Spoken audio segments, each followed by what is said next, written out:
नमस्कार, मैं हूं रानू शर्मा और आप देख रहे हैं AGTV। दिन भर की तमाम बड़ी खबरें पेश हैं।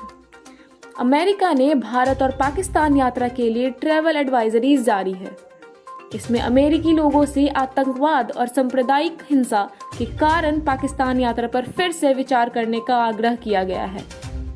भारत जाने वाले अमेरिकियों से अपराध और आतंकवाद के कारण अधिक सावधानी बरतने की अपील की गई है।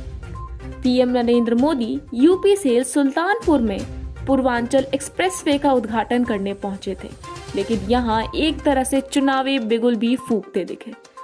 उन्होंने अपने भाषण में अखिलेश यादव और समाजवादी पार्टी पर इशारों में निशाना साधते हुए कहा कि वह वोटों के डर से मेरे बगल में खड़े होने से भी डरते थे।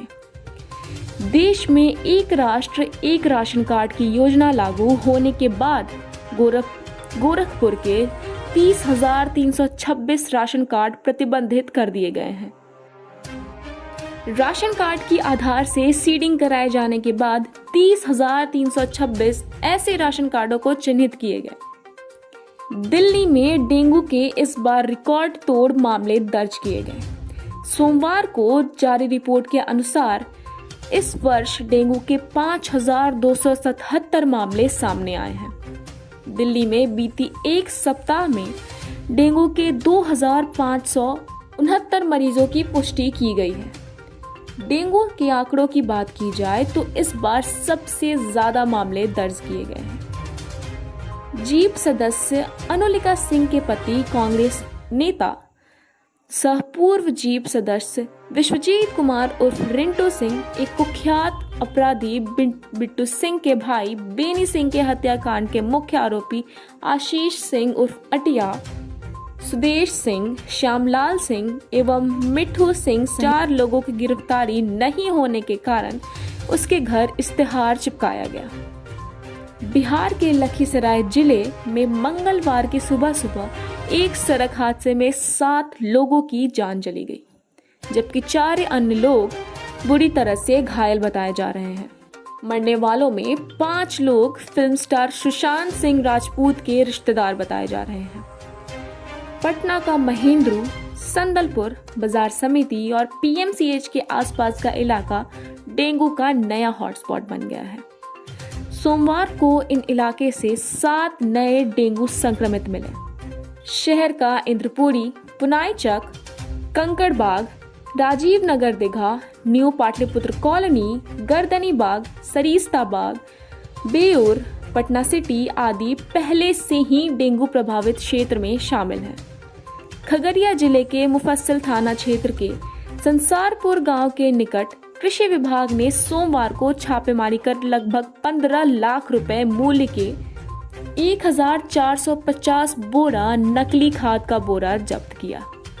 वहीं पप्पूसा को 2 मंजिला गोदाम में अवैध बायो फर्टिलाइजर पैकिंग किए जाने का भांडाफोड़ किया गया। बिहार में नाबालिग लड़कियों को यौन शोषण से बचाने के लिए राज्य भर में पुलिस विशेष तैयारी कर रही है। पश्चिम बंगाल की तर्ज पर बिहार के जिलों में भी बोर्ड का गठन किया गया। CID के तहत कमजोर वर्ग की SP वीना कुमारी ने भागलपुर सहित सभी जिलों को पत्र लिखा है। गुरुवार पर्व से ठीक पहले सिख समुदाय के श्रद्धालुओं के लिए मोदी सरकार ने एक अच्छी खबर दी है। गुरु पर्व को ध्यान में रखते हुए मोदी सरकार ने कल यानी 17 नवंबर से करतारपुर साहिब कॉरिडोर को फिर से खोलने का फैसला किया है। खुद केंद्रीय मंत्री अमित शाह ने यह खुशखबरी दी है और कहा है कि इससे बड़ी संख्या में सिख तीर्थयात्रियों को फायदा होगा। पंजाब कांग्रेस में बीते कई महीनों से जारी सियासी घमासान अब शांत होता दिख रहा है। पंजाब प्रदेश कांग्रेस समिति के अध्यक्ष नवजोत सिंह सिद्धू ने चंडीगढ़ स्थित पार्टी कार्यालय पहुंचकर कामकाज फिर से संभाल लिया है। इस दौरान पार्टी के प्रदेश मामलों के प्रभारी हरीश चौधरी भी मौके पर मौजूद रहे। तालिबान के डर से अफगानिस्तान छोड़कर निकले राष्ट्रपति अशरफ गनी कैश से भरी 4 कारों और 1 हेलीकॉप्टर के साथ काबुल से बाहर निकले थे। न्यूज एजेंसी रॉयटर्स ने अपनी एक रिपोर्ट में यह दावा भी किया है। रूसी न्यूज एजेंसी RIA और कुछ प्रत्यक्षदर्शियों के हवाले से एजेंसी ने कहा कि अशरफ गनी को कुछ पैसा छोड़कर ही जाना पड़ा क्योंकि वह उसे रख नहीं पा रहे थे। संयुक्त राष्ट्र की एक रिपोर्ट के अनुसार अफगानिस्तान में अफीम का उत्पादन लगातार 5वें वर्ष 6000 टन के आंकड़े को पार कर गया है। अफीम की इतनी प्रचुर मात्रा में उत्पादन युद्धग्रस्त राष्ट्र को वैश्विक नशीली दवाओं के व्यापार का केंद्र बनने से रोकने के प्रयासों को कमजोर करता है। इजराइल के पूर्व पीएम बेंजामिन नेतन्याहू महीने बाद एक बार फिर से भ्रष्टाचार के मामले में अदालत के सामने पेश हुए। हालांकि नेतन्याहू के वकीलों की कानूनी चुनौती के बाद मामले को अगले सप्ताह तक के लिए टाल दिया गया है।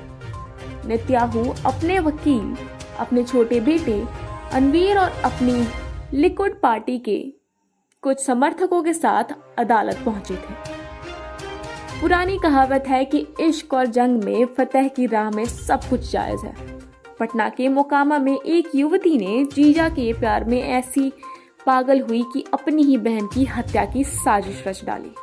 युवती ने जीजा के साथ मिलकर बहन की हत्या कर दी और शव को घर में ही छिपाकर फरार हो गए। एक ओर दोनों मौज बना रहे होंगे तो दूसरी ओर घर में कोहराम मचा हुआ हो।